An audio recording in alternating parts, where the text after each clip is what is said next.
We're going to do one last conservation of angular momentum problem. For this one, let's assume that you are in a room that has a door that is currently ajar. So it's maybe open at a 30-degree angle. And you want to close the door, but you can't be bothered to stand up. And so you, from where you are sitting over on the other side of the room, decide to just chuck a ball of clay at the door, which eventually hits the door and causes it to swing shut with a glob of clay attached to it, of course. And what we want to figure out is how fast is the door moving? What is the angular velocity of the door after the ball of clay collides with it? And so our parameters that we're going to need for this problem, the door itself is going to be 0.8 meters long, and the mass of the door is 7 kilograms. And we can assume that the door is approximately uniform density. And so we can treat it the same way we would a rod or a slab that is rotating around its end. And so the moment of inertia for the door is going to be 1/3 mr squared. The glob of clay itself is going to have a mass of 0.5 kilograms. It has a velocity of 12 meters per second. And you can assume that you are throwing it perpendicular to the wall that the door is mounted in. So, 90-degree angle right there. And so we're trying to figure out what the angular velocity is once the door with the glob of clay attached to it is moving. So that should be enough information to solve the problem. Go ahead and pause the video and see what you can come up with on your own. Okay, so to solve this, this is a collision problem. Just like linear collisions, we used conservation of momentum.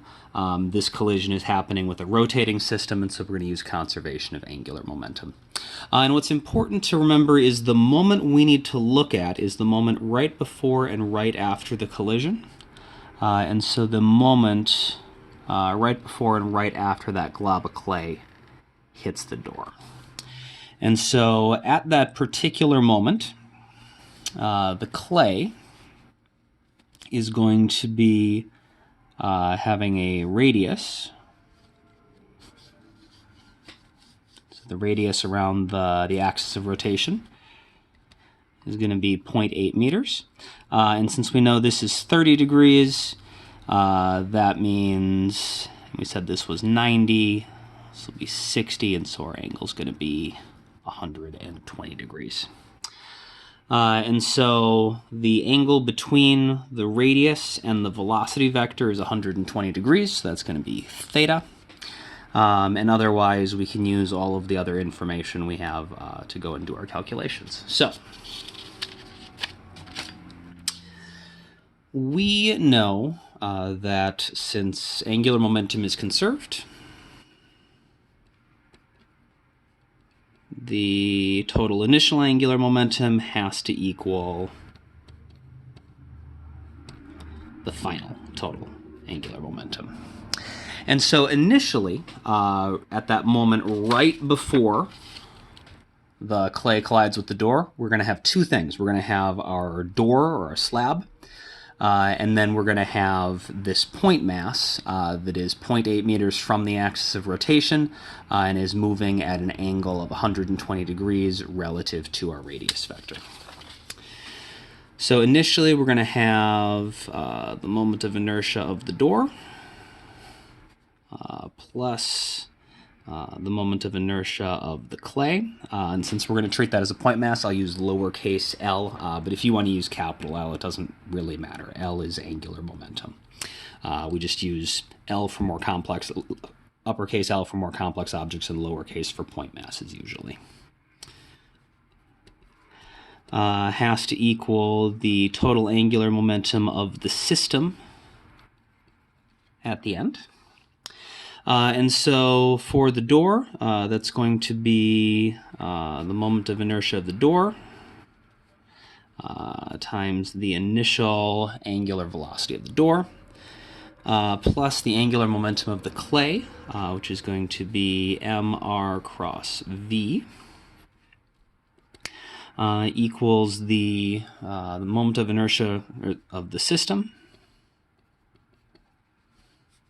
times the final angular velocity. Will give us the total final angular momentum of our system. So the door, we assume, is just sitting at rest initially, and so this is going to be 0. And so this term goes away, and we've just got mr cross v, which is, of course, the same as mr v sine theta, equals the moment of inertia of the system. We have to figure out how to deal with the combined system of the slab and the point mass, and so the moment of inertia of the entire system is going to be the moment of inertia of the door plus the moment of inertia of the clay.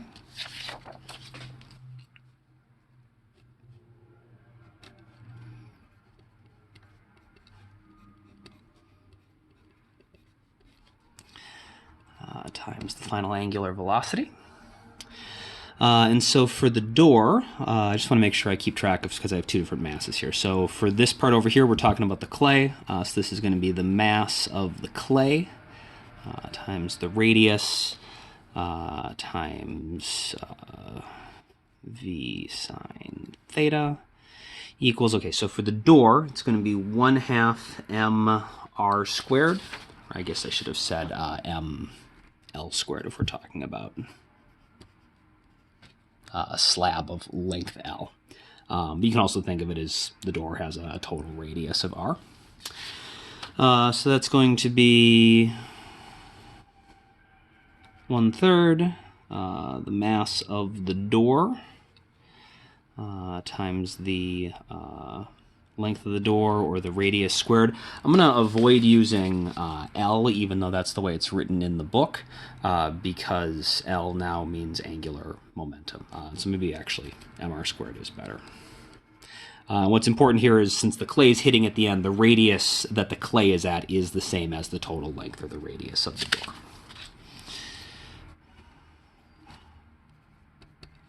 And the clay is just a point mass, and so that's just going to be mr squared times the final angular velocity. And so the final angular velocity is going to be the mass of the clay times the radius times v sine theta divided by 1/3 times the mass of the door, radius squared, plus the mass of the clay times the radius squared. It's supposed to be 1/3. Plugging our numbers in, we said the clay was 1/2 kilogram. The radius the clay was at was 0.8 meters. The velocity of the clay was 12 meters per second, sine 120, divided by 1/3. The mass of the door was 7 kilograms times 0.8 squared, plus the mass of the clay was 0.5 times its radius was also 0.8 squared. And all of this together should come out to be 2.3 radians per second.